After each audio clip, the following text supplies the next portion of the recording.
I think we have to narrow our focus in terms of the things that we can expect and want out of government. Because some of these things are dynamic, right? We're living in a society today where people, I'm scared to say this, but we have expectations, wants, and needs as opposed to working for them. So government can't be all things to all people. But I think we ought to focus on a few things that we could solve and solve those things to something. Welcome to The Wild Show with your hosts, Will Chang, Lee Chang, and Andrew Su. Hi, this is Will Chang, and as always, I have my co-hosts Lee Chang and Andrew Su with me. Hey guys, good to be on. Good to be here. Today's guest is our friend, Ronald W. Wong. Ron is the president and CEO of Imprenta Communications Group, Incorporated, an award-winning marketing, communications, and political campaign agency specializing in today's multicultural consumers and communities. Ron has 4 decades of professional experience advising elected officials, Fortune 500 companies, and government entities on public relations, political, and communication strategies. Ron is a masterful storyteller and has won nearly 100 awards for his creative work. Prior to founding Imprenta, Ron has served on the staff of some of the country's most prominent elected officials, including California Governor Gray Davis, and was a political appointee in President Clinton's administration at the U.S. Department of Justice. Ron is also the founder and creator of the Asian Pacific Leadership Foundation, APALF, recognizing the need for Asian Pacific Americans to serve as elected and appointed leaders in America. Successful alumni include California Attorney General Robert Bonta and California State Controller Betty Yee. Ron is also the producer and writer of The Race Epidemic, Resurgence of the Yellow Peril, an award-winning documentary on the epidemic of hate against Asian Americans during the COVID outbreak. Welcome, Ron. Great to be here, Will, and it's good to see Lee. It's been a while, and Andrew, nice to meet you. And I'm looking forward to this discussion, gentlemen. So ready to jump in. That introduction, when I was writing that out, where I was basically doing like prep work on you, it got me really excited because there's so much to talk about. But the first thing I want to talk about is you gave me your business card maybe like a couple weeks back. And on the back of it, it says icgworldwide.com. It's about winning. Why is it about winning on the back of your business card? I began, as you've alluded to, working in politics, right? And so the evolution from that, other than working on staff positions, is being a political consultant and working on political campaigns. So as a political consultant, you're really judged on winning and losing, right? I mean, people talk about just like basketball managers, what your winning percentage is, right? So everyone within that small world keeps a record of how many campaigns they win, and they like to brag about that. So really, I took that as our tagline. It's about winning. But not being a mainstream political consultant, I took it to mean a lot of different things, right? At its surface level, it's about winning. And ultimately, we've evolved from political consulting, just working for political candidates or initiatives, into taking those strategies and applying them to corporations, nonprofits, and government entities. So when we say at one level, and this is multi-level, multidimensional, as I talk about winning, it's winning mind share of people. Because our company is not trying to sell alcohol or cars, but winning mind share. How do you get into someone's head? Because on a political campaign, branding and messaging and talking about the right issues, that's the first step. So winning a mind share, winning market share, because if you win the hearts and minds of people, you can convince them to allocate their resources, buy things, et cetera, and ultimately winning at the ballot box. So that's kind of like the top level thing, just like a traditional public affairs political consultant, very focused on the bottom line, very focused on delivering for our clients, delivering wins. But as I started to evolve this, and especially because my company started really in the niche of talking to people of color, primarily Asian Americans and Latinos and people who didn't speak English, right? Because in the political world, and I go back 30, 40 years in this, people weren't targeting these demographics, if you could believe that, right? 30 years ago, even the Latino community wasn't heavily targeted. And even today, it comes up over and over again. In California, it's shocking, but major cities, major entities are not targeting API voters, right? Because they think we're invisible. So I really based the company on the premise that if you can win people of color, that's the margin of difference in winning an overall campaign. That's one level. The other thing, it's how we define winning, because this takes it a little bit broader than just winning at the ballot box and winning mind share. It's how we define that win and how our clients define that win. And it's going above and beyond having multiple objectives that are constantly changing and moving, not keeping your eye off the main objective, but being flexible and delivering a win, whatever the market gives you or whatever a political campaign or any other campaign gives you. Being flexible to redefine winning, but still, ultimately going for the kill when you have it. That's a long-winded saying and it could be cut up, but I could keep going on and on. That's perfect. So there's so much to talk about here. And I would like to eventually get to like how you even started your career. But before we get to that, I wanted to talk about how I reached out to some of our friends before this interview to kind of ask just personal questions, to basically ask our friend Corey, when we talk about winning, he says that you really win, not only in business, but also in personal life. And so like, let's talk a little bit about how do you get those wins? What do you think about when you talk about winning for yourself? I think personally, you can't overwhelm yourself. You got to take these goals one step at a time, but you can't be so focused on one thing that you neglect other things. So I think it's taking the things that make you successful in one area and then applying them to others. And then as you knock that one out, then applying it to another one and then applying it to another one. As you mentioned at the onset, my company had won a couple hundred awards for creative work, campaign work. Believe it or not, you can win awards on the best political direct mail piece out there, right? And we've won pretty much all the awards you can get in that field. But if you think about winning, it's that kind of discipline that it takes and just having the guts to do it. Like I say as a joke to my staff, it's like, what's the first direct mail piece we've ever written? And, oh, it's that one on the wall that won all those awards. What's the first TV commercial we produced? Oh, it's that one that won all those awards. So just the first can be the best, right? So it's challenging yourself and knowing that you could do it. Like I had no experience in making a documentary film. But I just said, oh, I felt compelled to make one, and we could discuss that later. But having, I think, taking the risk and being not afraid to take the chances, but then applying the discipline that you've learned in the other venues and the confidence that gives you to take these things on. So, I mean, you've done really well to help politicians get elected. You built a really successful business. You produced an award-winning film, right? You've done a lot of these different things. You've won in a lot of different pieces of your life. They are related to each other, but they're also very different aspects of your life. And this just sounds like you are able to do whatever it is that you want to do. How have you been able to just design your life so that you can do what you want to do? It sounds easier than what it is, right? And I wouldn't say that. I would never characterize my life as I've been able to do all the things I wanted to do. But I think in that question gets to the point, and I say this to everyone, you got to know what you want. That's the beginning, right? You have to know what you want. And as basic as that seems, that goes from everything in life. I do a training with my staff and know what you want. Let's say you're going to go out Friday, right? After work, right? So knowing what you want dictates a lot of your action. Do you want to go because you want to eat really great food because you're craving something? Do you want to go with friends you haven't seen? Do you want to go on a date with a friend just as a friend? Or do you want to go on a date that could be romantic? All of those little kind of decisions or knowing what the outcome is dictate your actions, right? That dictates the restaurant you choose, who you invite, whether you accept invitations, whether you Uber or park. And a part of that is being strategic to knowing what you want. But without that, I think a lot of people from what I've seen, and again, I'm old, right? So you've seen people who just kind of guide their way through lives doing other things because their boss told them or because their parents told them or someone told them,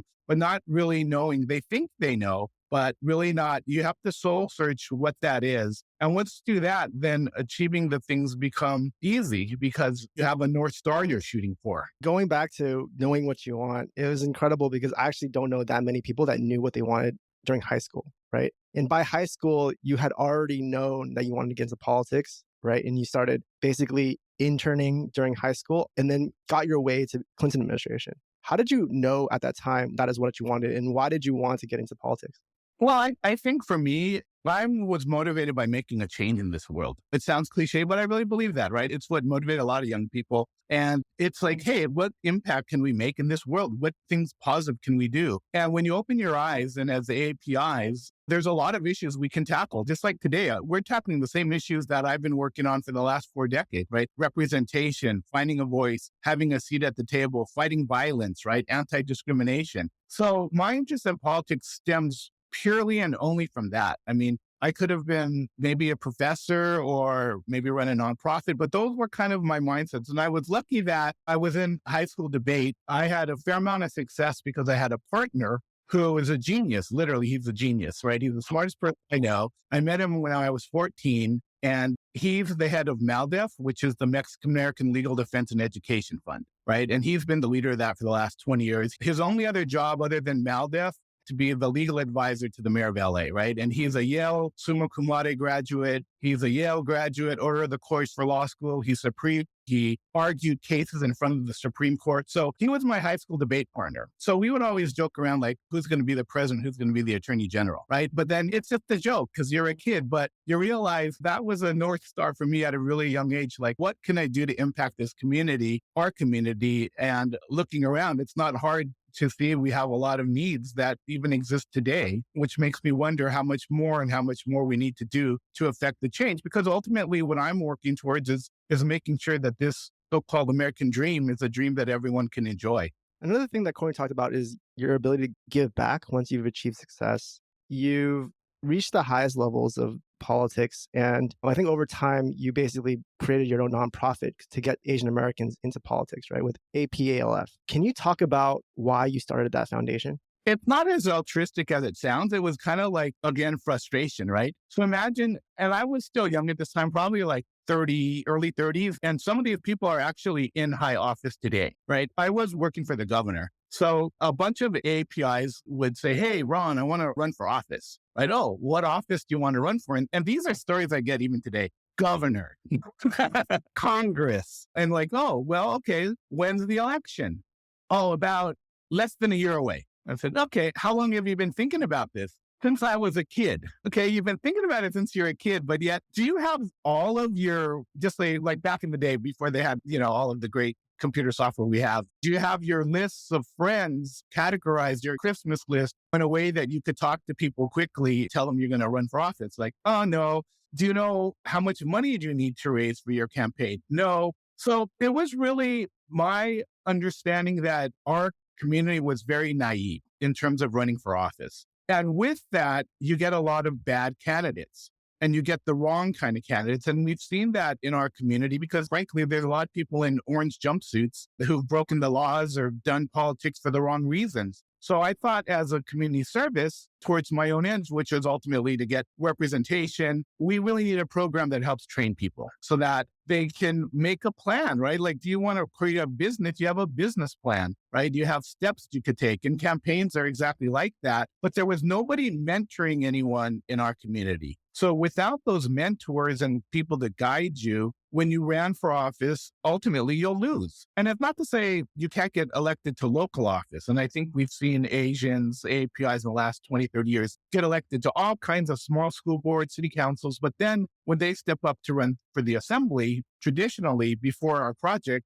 they would get crushed. They don't know how to raise big money. They don't know how to go to Sacramento. They don't know how to go to DC and play the game that others have been playing for decades, if not generations. So you talked about how a lot of the issues that we have when you first started politics, we still have today. From kind of like a superficial level, over the last 40 years, I do feel like I've seen some change, right? And I've seen like definitely more representation, not only in politics, but just in general in media, things like that. I would first love to talk to you about the race epidemic, your film, and how that started. And let's talk about that a little bit. Right. I'm glad you said that, Will, because otherwise it felt like, God, my life's been a waste. No, but I understand because I've been involved with this so long that it's not a straight line up, right? We're not going to all of a sudden ascend to the highest level in politics or government or business, but you take one step forward and two steps back. And we got to plug away. That's why, again, mentoring people to encourage them to be involved with these things. So that's really how we're going to have systemic change. So I think going back to your exact question, obviously, if you go back 3 years or even 4, when I first conceived of this, John Chung was running for governor, right? And that was a seminal moment in our community. This is 2018. And for all the things I've talked about, the challenges that Asians face in running for office, but John was someone who almost is, in some ways, a textbook candidate, not what I'm going to talk about in a second, but like someone who pays their dues. He's held 2 offices in California, the controller and the treasurer. Prior to that, he was on the Board of Equalization. So he kind of has the experience, right? So he could raise money. He has support of big groups, but yet ultimately, I knew that his race was going to be a challenge because he picked someone out of central casting, right? When I mean the perfect candidate, Gavin Newsom, right? And what does Gavin Newsom have that most people don't, right? When I say most people, right? If you ever meet Gavin Newsom, he looks like a movie star. He probably looks better than most movie stars like Christian Bale and that anti-bit, but he's 6'3" or 6'4". I think Christian Bale like 6 feet tall, right? But So when he steps into a room, dynamic guy, whether he's whomever, you think to yourself, that dude could be the governor, right? I mean, intuitively. And talking about barriers that APIs face in leadership roles, there's implicit biases, right? And CEOs too, like if you count up how many white males above 6 feet tall are CEOs, it's the same kind of numbers. But politics is even more dramatic. So tall, exceedingly good looking, charismatic. So it's not looking good for John. But documenting that race to unpack ultimately what's the goal of my foundation is to help Asians run for high level office. Through that race, I felt we could unpack the challenges that he was going to face in the election. And then we could tell this broader story. Now, this, again, I could go on for a long time. It took me 3 or 4 years to do this film. But then now we have COVID happening. Right. And we have another tall white man as the president, right? Trump claims he's 6'3". I don't know what his real height is because he lies about everything. He's probably more like 6'1". But the big tall white guy is president, right? And he starts calling this thing the pandemic, the China virus, Hong Kong flu, scapegoating Chinese American reporters. So anyone who kind of has their feelers or been involved in the community or in politics knows, this is going to be exceedingly bad. Because when you have the president, and we have probably the most divided country that I've seen in my lifetime. I wasn't born pre-60, so I mean, I didn't see the kind of upheaval we had during Vietnam. But in our lifetime, this is the most divisive time when our country can't come together. And Trump throwing gasoline on race, I was very frustrated. And I thought, okay, what can I do sitting at home during COVID? So we started to pivot the film into ultimately the same story, which is what lack of leadership in our community leads to. So it is the lack of political leadership. Here's the premise: lack of political leadership and organizing and active involvement leads to us being invisible, leads to us not having power, leads to us being scapegoated and victimized. So that's the story of the race epidemic. Yeah. So piggybacking off of that, in terms of the divide and the challenges that we're seeing now, I mean, going back to talking about the changes from 40 years ago when you first started and some of the changes that you saw in politics and for Asian Americans, how has that, I guess, changed, or how has that been amplified in the current environment? And how are you seeing the changes that we can actually affect? Because I think a lot of the frustration that we sometimes see as Asian Americans is just both change, but the lack of change, and how that's been amplified by COVID and by just like the extremism on both ends now. And so in terms of how your involvement and the changes that you've seen over time, how are you seeing the current just dynamics right now? This is a great question, Lee. I think there's a lot of challenges and the solutions aren't going to be overnight. But I will say this though, right? When I got involved in politics, there were no Asians that were in key elected roles, right? That you wouldn't put on TV or could be a spokesperson, or if you had a press conference that people could rally around. So when I was first getting involved, the Asians, and that's why John Chung and I have been friends for so long, who were staffers to politicians, formed their own caucus because we had no members. And a woman named Maylee Tom, who ran basically the legislature, created her own office of Asian affairs because no member was able to carry that, right? So let me say this first, and I'll answer the question, which is a more difficult part of the question. But when Rob Bonta got appointed Attorney General, right, I felt really great. And within 2 weeks of him getting elected, he was on national TV talking about hate crime. Right. So just that optic, I think people have a better feeling like, okay, the California Attorney General is an AAPI. He's sensitive to our issues. We didn't have that before. And then David Chu as the city attorney of San Francisco, having Asians in those key roles, having Phil Ting, and these are all in your area, Lee, as the budget chair, because he allocated, I think, $300,000 from the California budget 2 years ago and grant monies to deal with hate. Right. So those are, I don't want to call it superficial, but from a very basic level, those are all positive things. Now, the harder things is the underlying part of your question, which is how do we affect change, right? How do we really make sure these things? And I think the only real answer in the democracy that we live in today is to organize and get active, right? To organize and get active, which is something that we as a community have struggled for. And you say, wow, that's pretty esoteric. How do we do that? Well, if you look at 3 other communities that do it better than us, one, the Jewish community, right, which is very, very, very small population-wise, but holds a lot of clout politically in America. The American community has organized historically, and now the Latino community. Asians, if you were to say, okay, those communities, those are diverse communities, LGBTQ communities, they're all farther along APIs in terms of their political organizing. There's a lot of reasons for that, no issues to rally around, et cetera, but we can all rally around having safe streets and not being victimized and not being the victims of crime, right? So I think I feel good that there's a lot of new organizations that have been created that are getting organized, but it's going to take that for the long haul to affect the kind of change that we need to see in this country.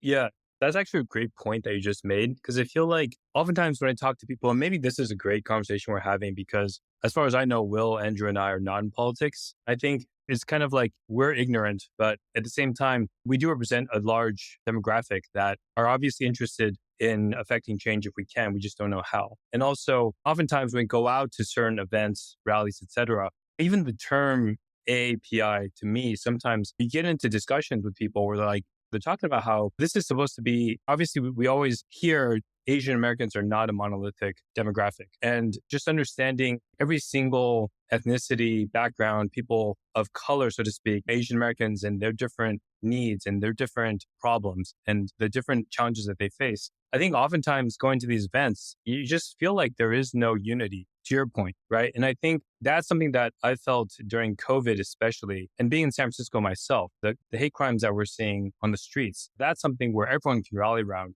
and feel like that's something that we all have alignment on. That is something that perhaps is a good starting point. I don't know. I feel like that's where everyone can agree that it's something that's important versus oftentimes I think people that I speak to are interested in contributing in any way they know how, but they don't know how. And I think that's part of the problem. Right.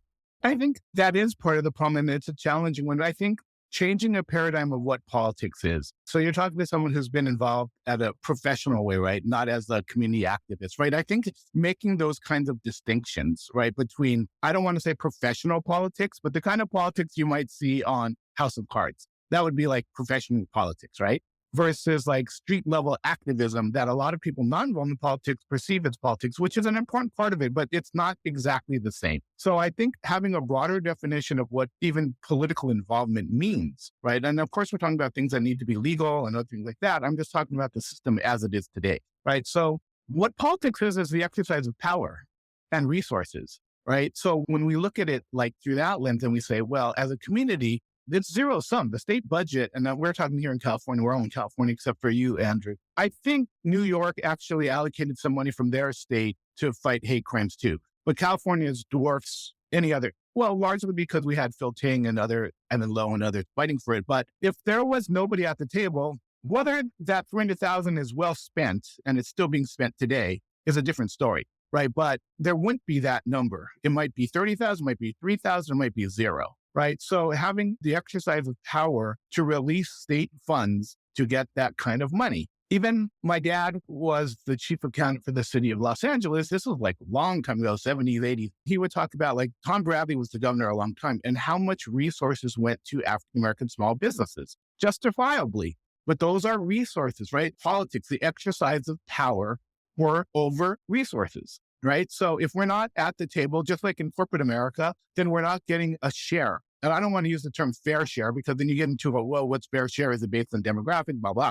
Any share, whether it's 3,000, 300,000 or nothing. Right. So our ability to exercise power is really the lens that I hope that we as a community can learn to better see things through.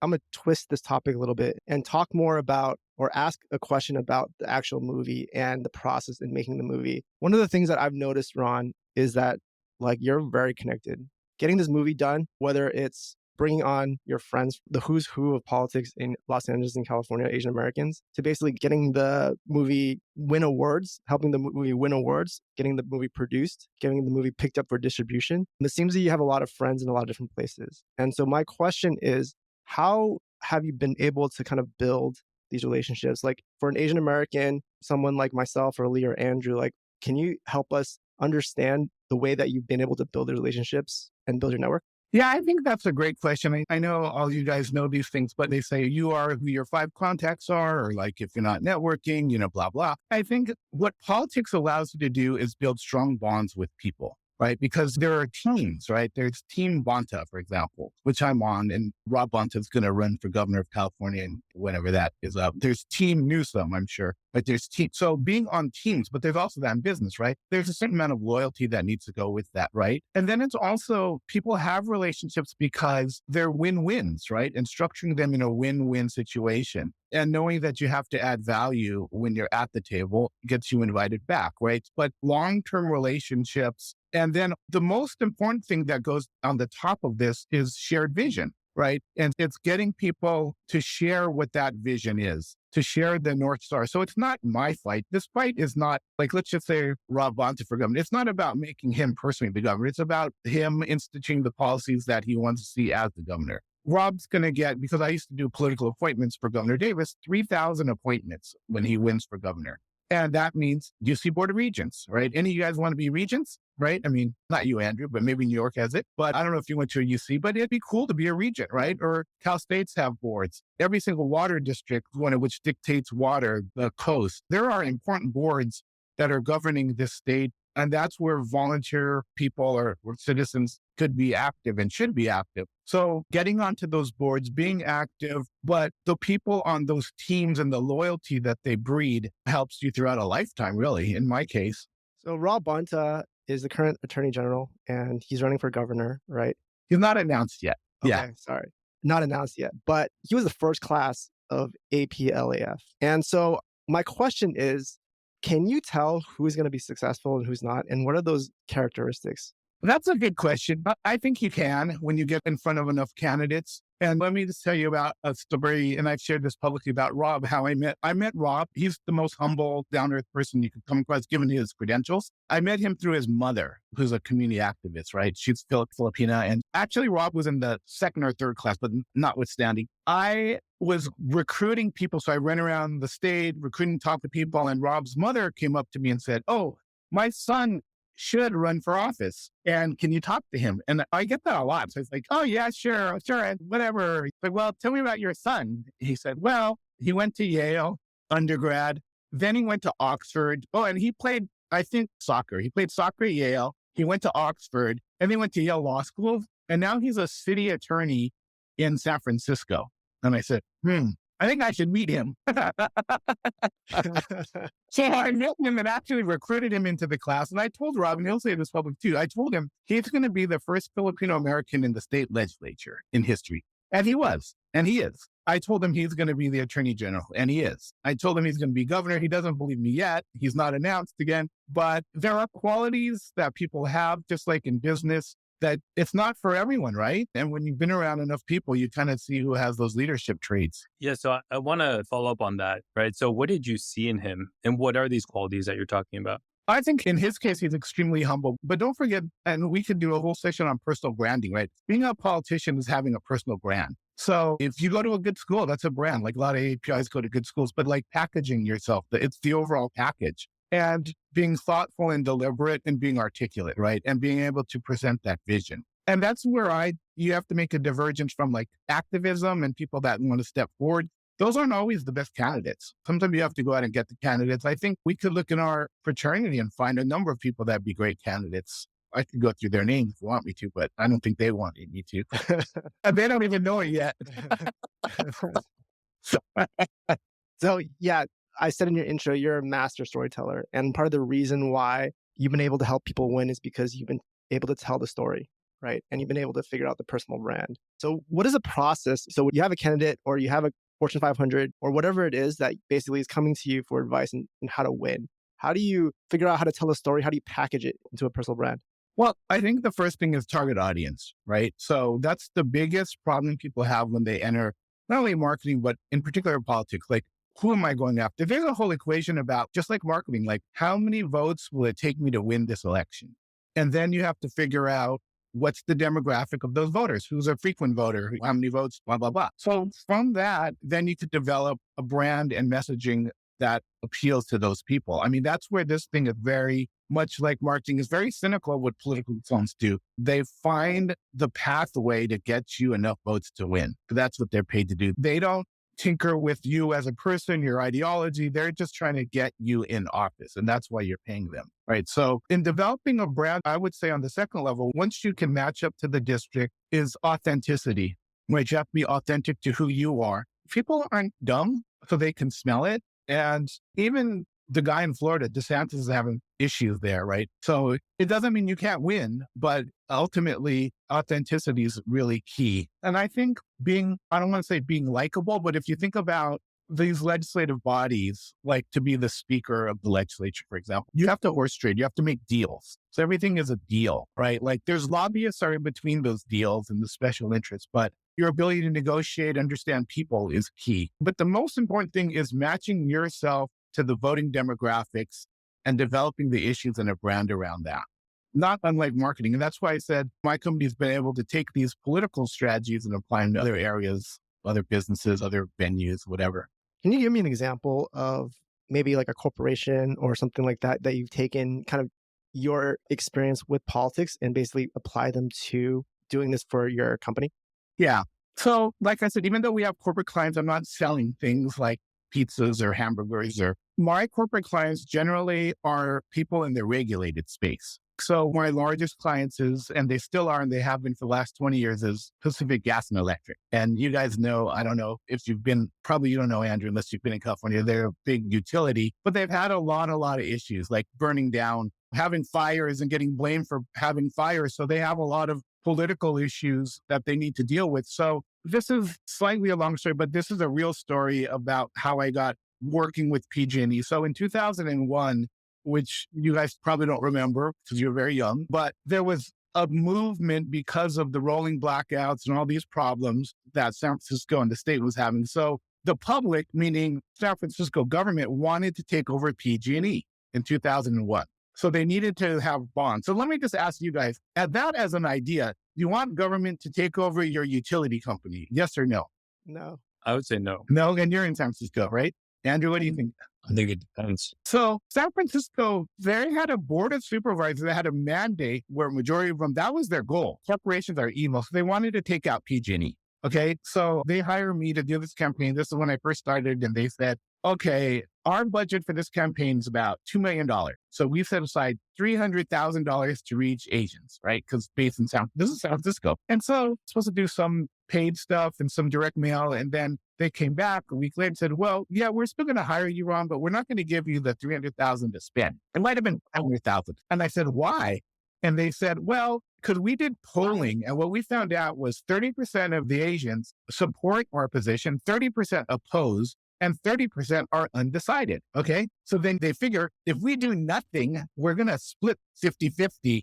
So it's not worth investing a nickel because why do anything? Right. Which is kind of weird logic. But then I asked them a simple question with all the PG&E execs in the room, and I'm only like 30 something. I said, hey, did you guys poll in Chinese or did you poll in English? This is San Francisco. Right. And they said, oh, we polled in English. So I said, okay, so all of the Chinese people, which are a majority of San Francisco and these new voters, you're not really talking to them. And I think inherently in the plan that I laid out, Asians are against government, big government taking over private enterprise inherently. And you're going to have to pass a bond. So all of these families are going to have to pay this for generations. Intuitively, I would say they're going to vote against it or on our side, right? Especially non-English speakers. And this became the premise for my company. And they said, that's a good point. So we ended up spending their money, and then we did an exit poll. And guess what the exit poll came out after the election? We won Asians by 6%. So all of the undecided went to our side. 30% were no. Okay. So that made us, so because of that, marketing and branding for Asian Americans for PG&E has been our stick, right? So we've created ads. I don't know if you've seen ads talking about all kinds of different things for the company, whether it's saving energy, whether it's using smart meters. So it's just kind of like grassroots marketing into their base. Wow, that's amazing. Imprenta has been around for 25 years. You founded it 25 years ago, and you're continually winning. We just brought up Rob Bonta. You basically pretty much started his political career, and he's been winning ever since. On a personal conversation, you talked about one-hit wonders and basically people that can sustain success. So how does someone sustain success instead of becoming a one-hit wonder? I think that's what we have alluded to at the beginning of the discussion is using, like after you become successful or you had some level of success, is applying those principles into other areas. And I'm talking about, could be your personal areas of life and trying to be as well balanced as possible. And this is what I said to myself a long time at the top of everything, whether you're a doctor or you're an accountant or you build a widget, the top of all of it are the deal makers, right? So if you understand people and you understand how to make the deal, if you can make a deal in politics, you can make a deal over here. And negotiate a deal over the state budget, you can make a deal up here. But it's allowing yourself to take those principles into other areas, right? Not getting stuck in one. I mean, I think all you guys are involved with crypto. Yeah, you can make a lot of money and be one hit wonder and be done, right? But that's not a model that's sustainable for most people, right? So I think leveling what's the win? I never thought I was going to make any money. I just wanted to do this, right? And so, but then in life, if you do something well, you'll get paid money, right? So it's taking learnings and being willing to apply them into different areas, but having principles that guide your life. Just like Ray Dalio has his, I wouldn't say minor, like defined in that way, but applying these things over and over again in a consistent way. So I'm curious, Ron, when you work with a new client, as you said, there's certain qualities that you look for. And I'm sure in your mind, as you're engaging in a new client and assessing the project and the goal of, say, like the first time you engage with a company and there's probably whether it's a campaign or something that they're going after, are you looking for always a long-term partnership?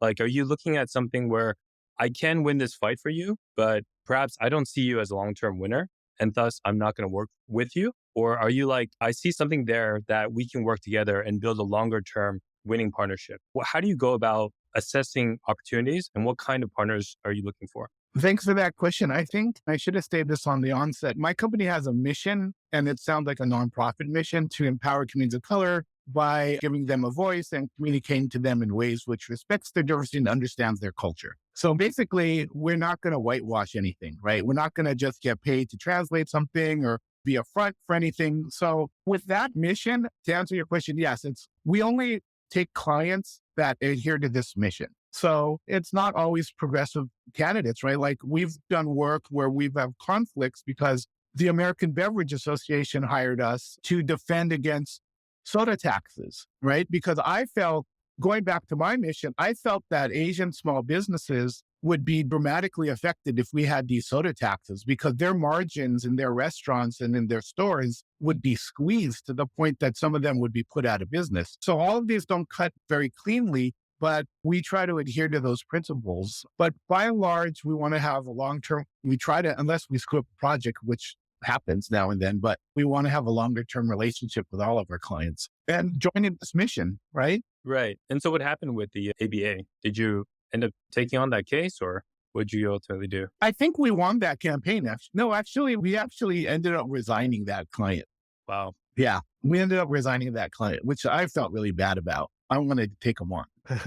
Against the soda tax. I think it's wrong. Oh, that's great. Yeah. You got to stick to your goals and vision. And so this is just fascinating. Like in terms of new client, is it mostly inbound? How often are you targeting potential clients or is it mostly referral these days? How's the business running? I just have to be honest. Like I'm not that preoccupied with Imprenta, my current business, right? So I don't do too much biz dev. It just kind of happens organically because we've been around and I'm not necessarily trying to grow the company in that way, like get more clients, but there are certain things we want to do like that come to us. I think I'll answer your question like this, Lee. Like it's not a paying client, but how do I assess someone? So I got a telephone call from a guy who said he's running for the district attorney of Sacramento. And he just got my name from someone. And if I wanted him to hire us or he wanted to hire me, he would have hired me. But I don't really take clients like that anymore because it's difficult, but I'll offer help for free, essentially. So I talked to this guy and he's like, yeah,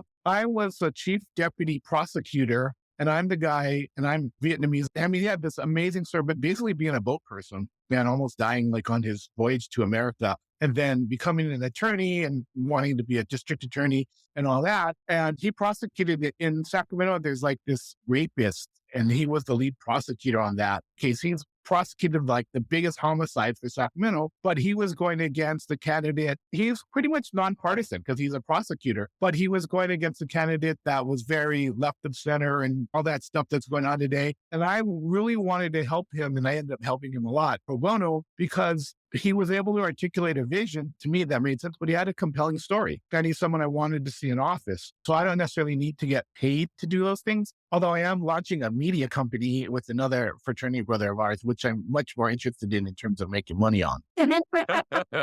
So tell us more about how you're spending your time these days. If not Imprenta, is it APALF or? I do spend a fair amount of time. It still takes me, it's not an obsession. Let's put it that way. I'm not obsessed about it because it kind of runs itself. I am concerned about it. I am obsessed about the nonprofit because we're going to scale it up and make it national. And I've pretty much given the nonprofit to another friend of mine to run as the president and CEO. He's a former city council person of Los Angeles, the second Korean American ever to get elected, the second Asian to ever get elected in LA City. He's taken over my nonprofit. So he's kind of running it, but I'm still advising, spending a lot of time on that. Like I said, I'm creating a new media company, which could be a larger discussion, but it kind of stems from all this, right? So this will answer another question. How do you get paid in politics? Just like in business or advertising, all the money is in the political advertising. And just as a scale, when you think about an initiative campaign in California, like a proposition, it takes 50 million minimum to run a campaign. LA mayor's race was 100 million, 120 million spent. The governor's race will be 100 million. When you're talking about running for president, you're talking about billions, probably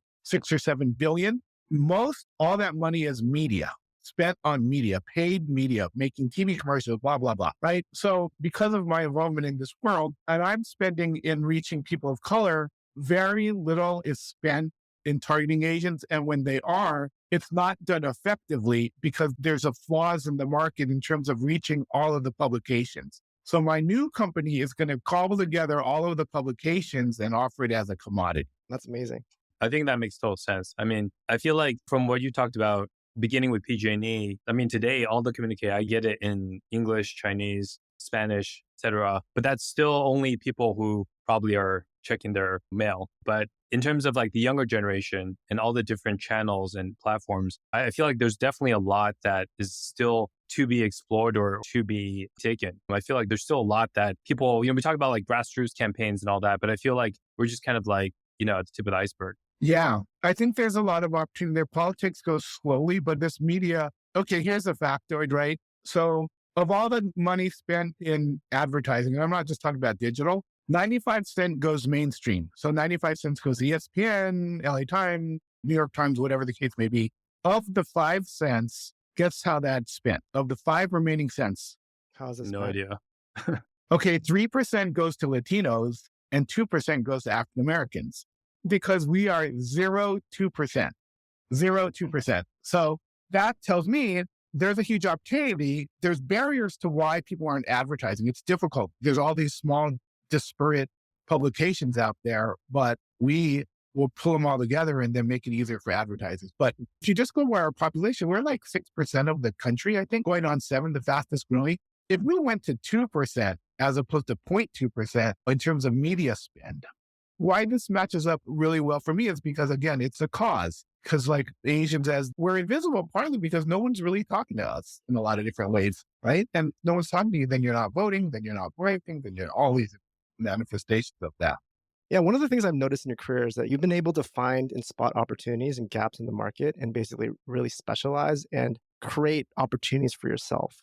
You talked like previously about being a deal maker, and that's part of your success, being able to make deals in politics, in business, and just having a seat at that table. And I think a lot of Asian Americans aren't there yet in terms of being a deal maker, right? And we're basically kind of like, a lot of times we have that glass ceiling or the bamboo ceiling. And basically, how do you find success in deal making? How do you think about it? And like, what's the best way of thinking about doing deal making?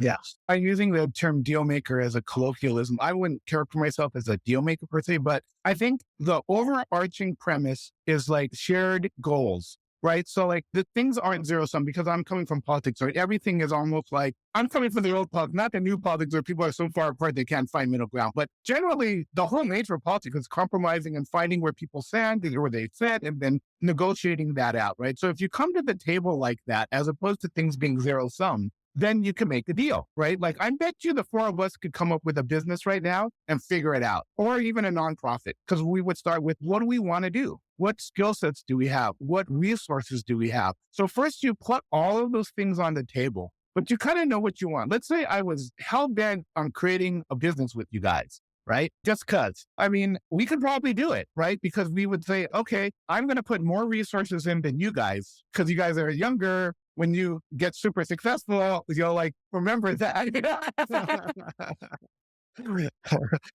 you know what I'm saying? So I think it's how do we come together to the table, at least come to the table with the willingness to say, and this is very difficult, right? Where I'm going to put what I have and everyone else will put what they have in good faith and then throw it into the pot and then mix it up. Not everyone's going to get everything they want, but we have a shared vision we're working towards that we could make that happen. So that's essentially a deal, right? It's that kind of like things are not zero sum. What am I going to give? And of course, what am I going to get? But what do I want? Right? Maybe with you guys, because we've created a nonprofit because we don't have a profit motive. Or maybe I'm talking to you guys, you're all super smart about making money and we want to make money, right? It just depends on what your needs are. And whether I'm a facilitator to that or I want to drive it is a different story depending on what I see after coming to the table in good faith. I mean, like, well, like, isn't that kind of how it happens? Yeah, it is kind of like basically, actually, Andrew, maybe you could talk a little bit about what you're doing right now. I didn't really get that segue, but yeah, I think right now exploring kind of what the likely next company either I'll join or potentially build is. And then, so it's actually looking at criteria in terms of what I'm looking for in each of those scenarios, right? So I guess what Will is alluding to is you're kind of putting down what is available in terms of like what you can share. And then if you have kind of joint goals. The interesting thing here is it's not clean. It's not business school, right? It's not textbook, right? It's actually human emotion. Like, and so just kind of really being able to help people. Many times they may not even know what they want or what they bring to the table, right? Is what I'm kind of seeing here. Right. And so I'm curious, actually, you picked up that instinct and how you've practiced it, or to put a better bow on it, if you were going to teach somebody how to get that skill set, right? Because we touched on you being inspired by debate and person being very smart, but we didn't get into specifics of like how this skill set or this interest kind of continue to build, right? Because I think it's rare. I haven't seen this a lot and I haven't had a discussion with someone who's done this. So I'm really curious about how it kind of continued to build in you, what you think kind of the big driver was. Well, that's a good question. I think math is important and math drives a lot of decision making, right? But there is the human dynamic that we have to consider, and you can actually factor those things in, right? So it's honing down the skill to factor into an algorithm how people will react to things and applying that again into some sort of equation, right? So in terms of my personal skills, I never thought of business at all, right? I thought of like, what would I have wanted to do? It would be cool to be a US senator, right? Or advise a US senator. But what do they ultimately do every day? They have a policy they want to implement. Someone else has a different one. If they can get 51 people to agree, then that wins the day, right? Then they're going to go negotiate something else. So I guess honing that skill among people that have that mindset, right? I would have a joke, right? If you put the taxpayer consultants in a room together, like at PG&E, they'll just start eating each other for the hell of it, right? These are super hyper competitive people and people that are almost bloodlusters. So how do I survive in that milieu? Mine was easy because I wasn't trying to go head to head with California's best political consultant, even though I'm kind of saying I could have, but it just wasn't something that I saw worthwhile fighting for. But I saw a niche where I could fight and dominate. And it seems so obvious, right? Nobody was talking to people of color in the paid advertising world, even on the field, which they call the ground campaigns. Nobody was doing that. So that was an opportunity. So I don't have to battle the big sharks and I could still eat a lot. And now all the mainstream consultants claim they do ethnic stuff. But then when you have a track record, I'm already ahead of them. So I don't know if you could build this skill. I'm sure you can, but it begins with finding a win-win and understanding what people want in addition to what you want. Where do you think bloodlust comes from for a lot of those folks that are in those positions? These are serious matters, right? I mean, like if you think about like, let's just, in my perspective, how the Tea Party got formed, right? Okay, they took an opportunity because I think there was a frustration in the working class about the money that was being redistributed. But really what they were is a response to having an African-American president, right? I mean, that's my take. So these people that want America to be the America of 1950, got themselves organized because they didn't like seeing an African American president. Again, being opportunistic, right? I mean, Will, you mentioned how many find the opportunities. They found an opportunity to use that to spur populism. But what's the underlying current of everything they're talking about? The Freedom Caucus. So I'm saying, like, why are people bloodlusters? QAnon people and this Freedom Caucus, they really believe this. This is high stakes for them, just like it's high stakes from my side, right? To fight that, and high stakes to maybe distribute wealth differently or distribute taxes differently, right? So these are important issues. And I think competitive people that don't want to do business, I guess, go into this. And I always look perceived business, and you guys correct me, but business is about repetition, right? Find them all, keep repeating it over. And notwithstanding, I didn't say that in terms of how to be successful, but politics are more dynamic, constantly changing, but the things that remain the same is the relationships and negotiating and putting people at the table. So this has been, at least for me, super helpful. So then I guess my question next is, you were talking about how difficulty for folks to organize, right? And it's obvious that one of the ways that you can help with that is getting the same message to them and making them more accessible. But how else do you think about kind of helping folks organize, right? And what do you see as the current barriers to, let's say, APL? I'm not going to get the exact acronym right, but organizing, right? So what have the challenges been, and how do you think there are different ways that minority can start to organize?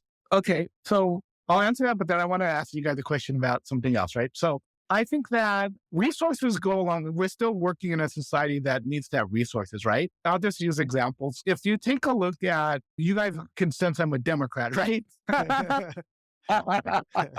So there was a movement through the Federalist Society and more conservative people on the judiciary to control the judiciary, because they got very frustrated during Clinton and Obama that the judiciary was too far left. So they put a lot of resources and money in organizing pretty much and developing a whole kind of cottage system of people to be judges that are very conservative. And Trump pretty much appointed all those people hook, line, and sinker.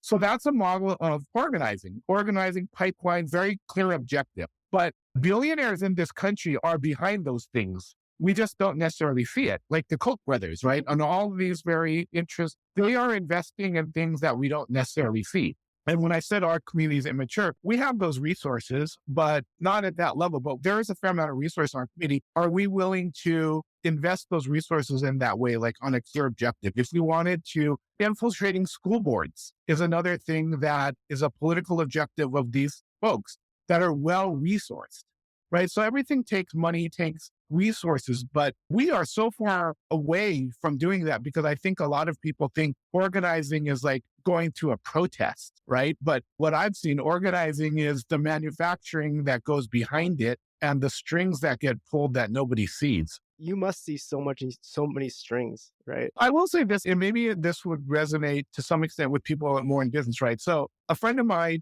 who was in private equity real estate when I was working for the governor said, "Oh, I want you to meet my mentor." And he was the guy who did private equity for C.B. Richard Ellis. He was their investor guy. So real estate firm, obviously. So he said, "Yeah, why don't you have lunch or drinks?" So he had a place at the Four Seasons in San Francisco, his residence. So we went over there, and in his house, he had all these pictures of him with presidents and governors and stuff. He's very politically active, right? And then I just remembered his name. He seemed like he was connected, right? And then we're making political appointments to the CalPERS board. And then I recognized him and his name. Either him or an associate were getting appointed to the CalPERS. I think an associate of his or a friend of his, because he was listed, because I did political appointments for the governor. So after he got appointed to that, then later on, like 6 months later, he created a fund that was doing, after he left Senior Richard Ellis, got $250 million from CalPERS. Right. So I'm not saying anyone broke these laws, but this is just the way things are, right? Against allocation of resources, who's at the table to decide, right? So those kinds of things. And I would kind of question, just so like, because we have kind of like free-flowing discussion, I'm into fighting to some extent. So you guys follow that, the enemy of UFC, and there's that really dynamic guy. Do you know what I'm talking about at all?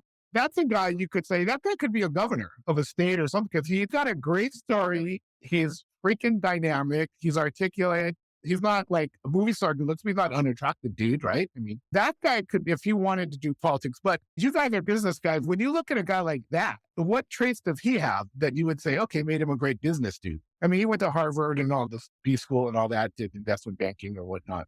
Well, so I personally, the reason why I think business people are interesting is because, I mean, this is just my political bias towards politics, but I feel like, at least right now, because in order to get a lot of the politicians, in order to get to where they are, they've had to make a lot of deals. They can't actually get, like, I personally believe needs to get done because there's just so much history that they have to do. And I don't know the term, but like, make sure that everyone's taken care of, right? And so what I'm very interested in, which Trump did to a degree, but he did it very poorly. And I wish there was a certain type of outsider that wasn't tied to the system so that they can come and clean up a lot of that system. Personally, that's what I think. Yeah. And so somebody like the creator of One MMA is that person that has the money, that has been able to build something on his own, that might be able to come in and clean stuff up. Personally, that's what I would be interested in. Yeah. Yeah. The only reason I bring up was I think he seemed like a dynamic guy, seems charismatic, seems like a lot of his skills are transferable both sides. Yeah, I agree. I'm not familiar. Is there some like power struggle going on, or there's like contender to UFC that we're talking about here? Yeah, it's a Thai guy. Well, Thai guy he came to the US for business school at Harvard, and then 10 years into being a banker or whatever, he launched One Championship, and they pretty much dominate Asia for mixed martial arts. Now they're starting to compete with UFC. So now they're on this struggle. So it's pretty interesting in that regard. Okay. And their market share, because they have Asia, right? It's huge. Their company is, I don't know what it's worth, but billions. I mean, your point, Will, is well taken. And I think that is a problem, right? Because people have compromised themselves and made so many deals that they forget what they're for, which is to represent the public, right? So that's an influence of money. That's an influence of power, which kind of goes back to what I'm saying. If we're not exercising that, then we're not even in the equation. And then to get to kind of your question and Will's response. So what's a way that you've seen successfully to remove the bias that I think people naturally have against politics? Right. I won't speak for Asian Americans, but just in general, right? Like, so what are effective ways to think about politics clearly and with less bias, right? So you had a really good definition in terms of what was exercising the distribution of I think it was obvious resources. Right. You have power to allocate the resources, right? Because ultimately so that's a good definition, because I think a lot of people wouldn't even realize that, right? Just start. But then there's the bias piece. So what have you seen to effectively kind of remove that and be able to think about it clearly? Well, I think the country is on a verge of upheaval, right? And I think Will's kind of alluded to, and I agree. The fissure points are so strong because people have been lied to in terms of just promise things that they can't deliver, right? So then what happens then? People get more frustrated. I think the problem is with the politicians first. They need to deliver. They need to deliver for the people. That gets more positive, more involvement so that people feel they could change. And it has to be done slowly and not radically. Because if you try to do it too radically, then we're in this separation where people are so far apart. So I think it begins with our elected officials, but then it also begins with the public to be involved in a way that they care and not just let the extreme views take over, because they do work for us. And the us is debatable today. Is that us, the screaming radicals or people on either end of the spectrum? Is the us, the high-powered corporations that have lobbyists to game the system? Or is the us, the people that ultimately don't vote, right? So we have the right to vote. Asian voting is low compared to other groups. So even that, getting people to understand that, that's so cliche, and I hate to say it, oh, just vote. But when we don't, voting is at an all-time low. And for Asians, these votes can make the difference between winning and losing, right? Premise of one. I don't know. I don't have an answer, because I think if things get worse, then something radical will have to happen. So people get increasingly frustrated. So what will people with wealth do? They'll move their money out, right? They'll move their money out. They'll go to less regulated places. People will want to regulate or less regulate within the US, and there's no cohesion. Is there something, I know this is a very big question, but I just want to throw it out there. Is there something that you could change about, I guess, the political industry, the entire dynamics, having been in the industry for so long, something that's been either extremely frustrating or you just think is blocker to more constructive, whether it's engagement with the community or something that has been stifling to change? What's something that you would change? Well, if I could wave a wand, I mean, irrespective of all the hate crimes, all the, gun control, right? Okay, I would want to have gun control. And I'm very frustrated that we don't, right? So I don't know if this answers the question, but I think we have to narrow our focus in terms of the things that we can expect and want out of government. Because some of these things are dynamic, right? We're living in a society today where people, I'm scared to say this, but we have expectations, wants, and needs as opposed to working for them. So government can't be all things to all people. But I think we ought to focus on a few things that we could solve and solve those things to something. Gun control would be one of them. Homelessness is another, right? New York's doing a better job than California on homeless. We should be doing at least the same. So those are the things I would do if I waved the wand. If I could wave the wand on society, we need to have a definition of what it means to be Americans.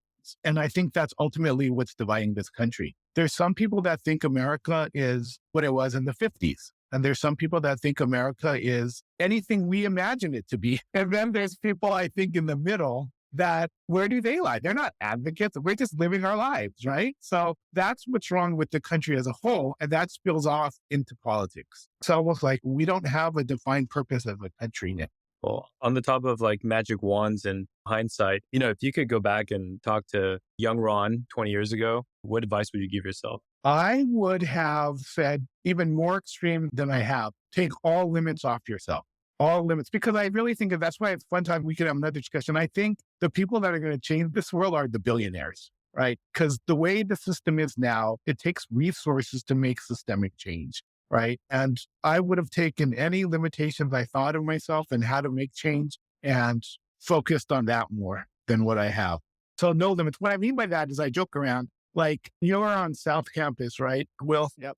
Okay. So I'm on North Campus, right? So I would just joke around and say to people like, oh yeah, I got into the wrong line at school. My side of the campus with liberal arts, we're like going to change the world. Ha ha ha. Right. South Campus, later people that went to B school, engineers and scientists, but we're not going to do anything really that's going to put a man on Mars or something like that, like what Elon Musk wants to do. So, but those were limits I put on myself, right? I could have thought bigger in terms of making a bigger impact even outside, because even my impact in politics was trying to make a change in this society. And I didn't think that you could do that in business up until more recently. Just to give everyone context, both me and Ron went to UCLA. North Campus, where all the liberal arts were, they had the beautiful side of the campus. South Campus, where all the engineers stayed, and we had the terrible, horrible, depressing part of the campus. Some of the people would come out of there like they haven't seen the sun in months. But people like rats on North Campus. That was me not seeing the sun in months and all like, yeah. But I would have been more open-minded to all that. I think you can change the world through business, right? Right. And that's really where it's going to happen from. Right. So I'm thinking about this angle for more like if you were doing this for your kids or if you're giving advice to a parent, right? So what's in a good like example vision that you could like teach a kid to help them understand politics and then how one could actually organize towards it? It could be a very simple example, but just to help them like see it and then see different ways that they could kind of navigate the system towards getting that done. I think I would take it two ways. I would talk to a little kid and say, what makes you happy?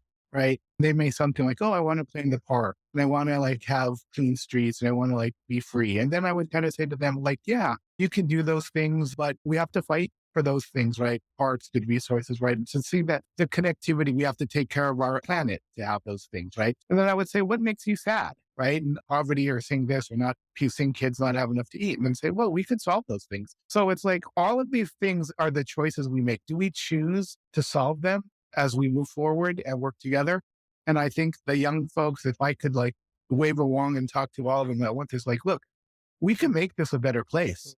We have the resources, but we have to think bigger than what is it for me. And I think I didn't get to that in my answer about what makes me a little bit different is that it didn't necessarily come from what I wanted. It never had that paradigm. It was like what I could do to others or make a change. So I would try to impart that to young people that you can make it a better society, but we're in it together. That feels almost like a masterclass on persuasion, right? Whether it's in politics or nonprofits or even in business, what you're really doing is you're persuading people to work with you. And it sounds like what you're coming from is getting to the why and working towards that why together. So are we going to start a business, guys? You tell me. But no, I was telling Will from the get-go, like, if I can help anyone, or I don't want to say disturbed, but I see the challenges ahead for the next generation, particularly men, particularly Asian men. And hey, got to stand together and help each other out. Yes. A lot of our listeners are people like us, young Asian American men or women that are generally high achieving or looking for success. Just having you an example, we actually haven't had somebody like you on the podcast. Just having you here and listening to your story has been really amazing. Lee and Andrew, we're really excited to have you on the podcast. And I think you did a really good job here. So I appreciate your time. Well, thanks, guys. It was fun. If you want me back, we want to chat some more, I'm happy to do so. All right. Thank That'd you. be amazing. Yeah. Thanks. Thanks for your time. Bye. Yep, that was fun. Thanks. Thank you so much for listening until the end. If you've enjoyed this episode, please leave us a review on Spotify or Apple Podcasts. It'll help more people like you find us. You can find more about us on wild.show, WLD.SHOW. Please subscribe to our newsletter or DM us on Twitter. We'd love to get to know you.